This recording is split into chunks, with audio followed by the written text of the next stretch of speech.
Hi all and welcome back to the preview of the Cheltenham Festival 2019. This is the day 2 preview, obviously including the Queen Mother Champion Chase, the RSA, the Ballymore and the likes, the Champion Bumper. So I'll be spreading you through the card, again similar to day 1, previewing the 5 main ones first before having a little dabble into the 2 handicaps. It's a very tricky day and I've got some interesting plays.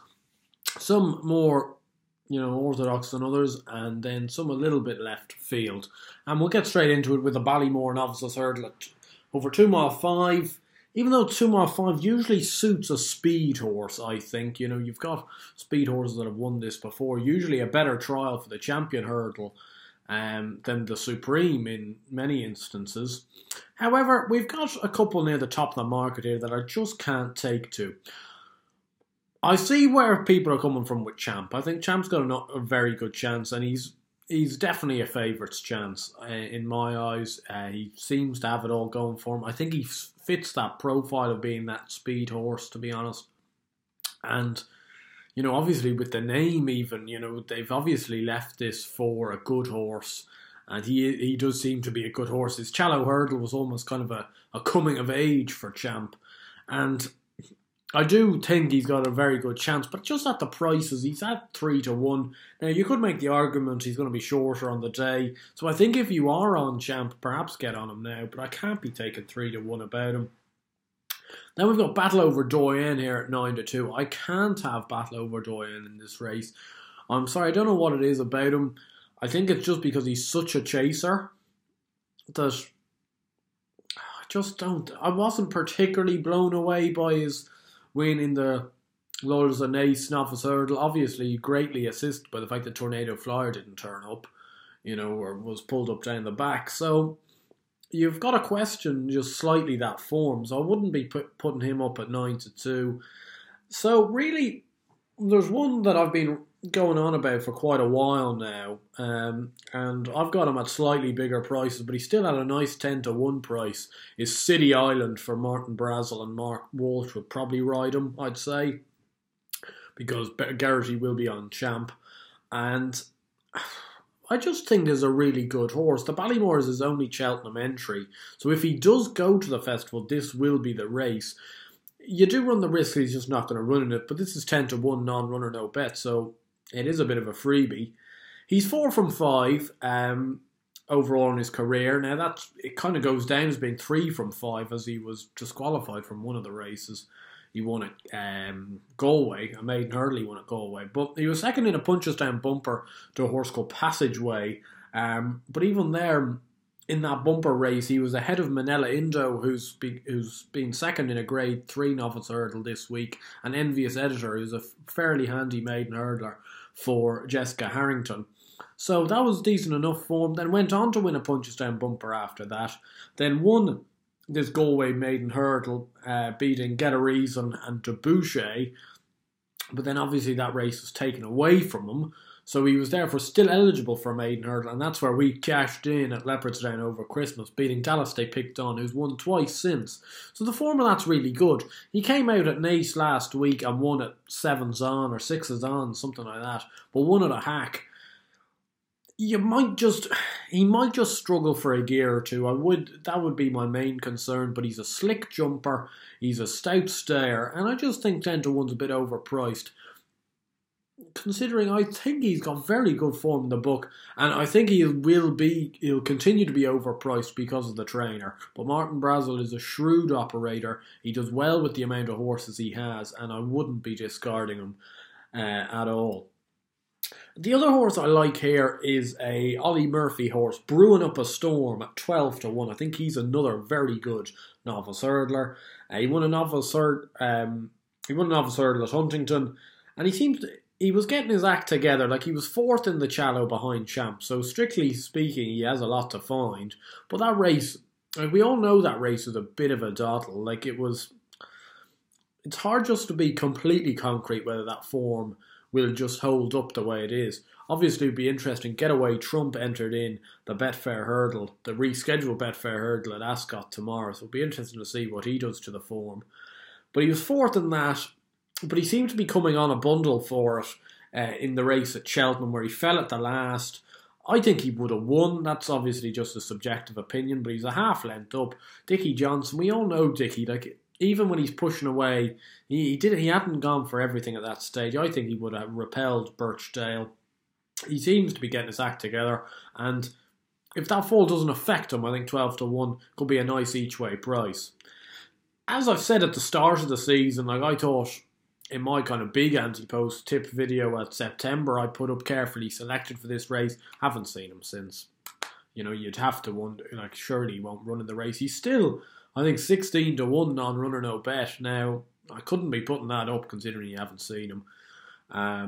And you'd have to worry whether he's actually going to get there at all. And even if he did get there, it might be his first run of the season or something. So my enthusiasm has been tempered, unfortunately, for carefully selected. But I suppose if he comes out between this video and Cheltenham, if he comes out and wins a maiden hurdle nicely and then goes to this, you know, he might have a bit of a squeak each way. Moving on to the RSA, which is one of the most intriguing races of the festival in my eyes, and one of potentially the best races of the festival. And I've made it pretty clear all the year round that I think Delta Work is a better horse than Santini. I think he's better at the prices as well. He's 7-2 to Santini's 11-4. I can understand why people think Santini could win the RSA. I can see the point, but I just can't understand how he's still favoured for this race. Like, turning in at Kempton. Now, I know Kempton that's not really his bag, but I've watched that race many times now, and from 4 out into the turn in, he honestly looked as slow as me. Like, it was astounding. He was going backwards, and then he kind of plugs on in the end behind Labaga Why won't run in this race, and Top of the Game, who I'm worried about if he runs in this race, but I'll come on to that in a second. But just back to Delta Work, he's got great form in the book, 3 from 3 over fences this year, won 2 at 2.5, where his best work was at the finish before winning the 3-mile novice over Christmas Grade 1. He beat Larichburg in the Drinmore over 2-4. Larichburg is one of the leading fancies for the Arkle, and he beat Mortal. It's not the greatest horse, but he beat him easy. Last year he won the Pertemps at the Cheltenham Festival, so he got assured festival form, and then was a very close second to Next Destination, who's one of my, who I think if he was running this year, he'd take top rank in the novice chases. So I think that's good form, and I think 7-2 is a good price. You know, obviously some people might have got him at bigger than that, but 7-2 is still a pretty good price. Top of the Game is my main concern, but I'm probably going to talk about Top of the Game more in my next video because I really like Top of the Game for the JLT. I'm just not sure whether this horse, at this stage of his career, is going to get to 3 miles. And I know that's silly considering he's an 8-year-old, 7-year-old maybe. But he's just still very babyish. He's such a massive horse that I think it's taking time for him to develop into himself. And he seemingly just got a little bit outstayed in the Kempton race, which would just give me concerns. Completely opposite to Santini. I think Santini will obviously stay in the RSA, but I think he might lack a gear. As for Top of the Game, I think it's all the gears. I'm not sure whether he'll stay, and I'd just be concerned by that, and therefore I think Delta Work's the more solid option. I've got 2 each way shouts. Now, one of which isn't in the betting, which is the fly in the ointment, and it's Ballymore, because he's not entered for this race. Because he's only entered in the 4-miler. Now, that being said, I've seen these sort of things happen. You know, if they really think he's got a chance in the RSA, he'll be supplemented. And if he's supplemented, he'll go close, I reckon. Because he was really good at Nath last time out. He's a stout stayer. He was a good enough novice hurdler last year. Seems to be better over fences. But that's one of... You know, you have to know he's going to run. I'll probably back him in whatever race he runs in. Like, if he does end up running in the 4-miler, I probably would back him, but I'd prefer him to run in this. And what I like at a price, its reputation was ever so slightly dented in the Scilly Isles last time out, but his vindication at 12-1 for Kim Bailey. He's 6 from 7 in all codes. As I say, he's 3rd in the Scilly Isles last time out. And he's usually a solid enough jumper, but his jumping was just a bit all over the shop in that race. And it would just worry me that perhaps he was a little bit done for speed. Obviously, Defi de Soy is quite a quick horse, really, and Lost in Translation similar. Lost in Translation is a 2.5 mile horse. So Vindication could have well have just been out on his feet in that race. And I think if he runs in this race, again, it's one of these if he runs sort of things. But 12s could be a big shout each way. I think we haven't seen the best of Vindication yet. And I think we could see the best of him overstaying trips like 3 miles. We'll skip the Coral Cup for now, because I really don't have many fancies for it. The Champion Chase, it should be kind of the main part of this video. I should be kind of covering it in depth, but I just don't see the reason to. I think Altior, barring accidents, wins. He's 2-5. You can lob on if you want to. He's probably a good one for multiples. He wouldn't be a horse I could back at that price. I don't have the money to be backing at that price. But I've seen all this stuff about Min in the Ryanair. No. Absolutely no. He's outstayed at Aintree over 2-4. He won the John Durkin over 2-4 earlier this year. His worst furlong was the final furlong. He just won't stay 2-5. They could well run a minute, and perhaps he might have the class to do it, but I just don't see why they do it. When, to be honest, if anything was to happen to Altior, or even if Altior was to only run to 85% or something, Min will put it up to him here. And Min at 9-2, he's, I think, 6-4 without the favour, something like that. I just think he's going to come second. I think he'll run in this race, because I think they'll try and beat Altior with something, and I think he'll come second. I think, no, not more to say about it. I think he's a top-class horse, just in the wrong era, unfortunately. If he wasn't for Altior, he'd be rated 5 or 6 pounds more than he is, because he would have won all those races. But that's that. We move on to the cross country, and it's hard to look past Tiger Roll here. He's a fantastic horse. He's got the best form in the race. He was 4th in the November Open meeting. That was a handicap though, and he was carrying around a stone more than everyone else. This is level weights, which is the key. And I think he's just got too much class with him. He's 15-8, 2-1 on boards. I'd be getting on. I can't see him getting beaten, to be honest. I've got one here though at a big price. Hopefully 8 runners turn up so you get at least 3 places. But it's Amazing Comedy at 33-1. He's a French raider. He came over in December to run in the cross-country chase at the December meeting and came 4th. But he shaped very well that day. I think that was just a bit of an eye-opener for the course for him. And I think he's got an each-way squeak if he comes on for that race. Obviously, second time at the track. He ran well first time out. And 33s could be a massive price come the day. The Champion Bumper, I'll just skip the Fred Winter, as always, to get the big ones in first. And this is a very hard one, I find. There's some good Irish horses there, and it's really a toss-up between Envoi Allen and Blue Sari. The problem is, will Envoi Allen run? And if he runs, I'll back him, because even though I don't think he's particularly going to be suited by the Champion Bumper, I just can't not back him. I really love the horse. I think he's a Gold Cup winner in the making. I think he's absolutely top class. He's pretty hardy. He'll stay all day. And I just think he has something about him that I just absolutely love. Blue Sari, though, I also was extremely taken by. Visually very impressive at Gorn. Front View was second. Front View then was taken down at Naas last week, so we weren't able to test that form, but he was still travelling well at the time. I know they're first and second favourite at 3s and 4s or something, but I can't really see by them two. I think they're far ahead. I would be interested to see if Envoi Allen runs or not. If he does run, I'll back, but I wouldn't be surprised if he didn't. And just at an each-way squeak, I think Meticulous at 20-1 has a chance. Second to Envoi Allen at the Dublin Racing Festival. Joseph O'Brien obviously has his horses in absolutely top nick, and this guy could go close at a price.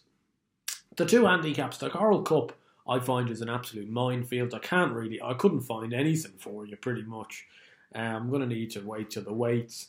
One that I'll put up is Scarpetta at 16-1, 4th in the Ballymore last year behind Sam Crow, Next Destination, and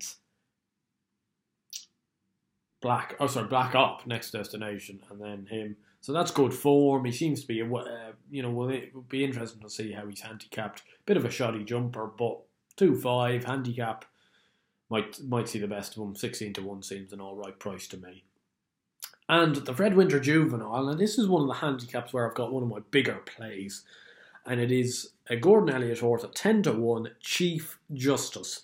And he just screams a Fred Winter horse. He's a battle-hardened sort. He's got proper form throughout the year. Started off with Richard Fahey, coming over to Gordon Elliott. He's a Grade 3 winner, beating Course Sublime by a neck at Ferryhouse. Last time out was 5th to Sir Eric. He's just found in the last 2 times, he's just been a little bit outclassed at top level, but he's a consistent horse. He's a really hardy horse, and I just think he screams Fred Winter. I think 10-1's a cracking price. Gordon Elliott has obviously won the Fred Winter before with Veneer Charm last year. He probably would have won it with Clarkham when he fell at 2 out a couple of years back as well. So I think he's got cracking form. And I think he'll definitely run in the race because they won't run him in the Triumph.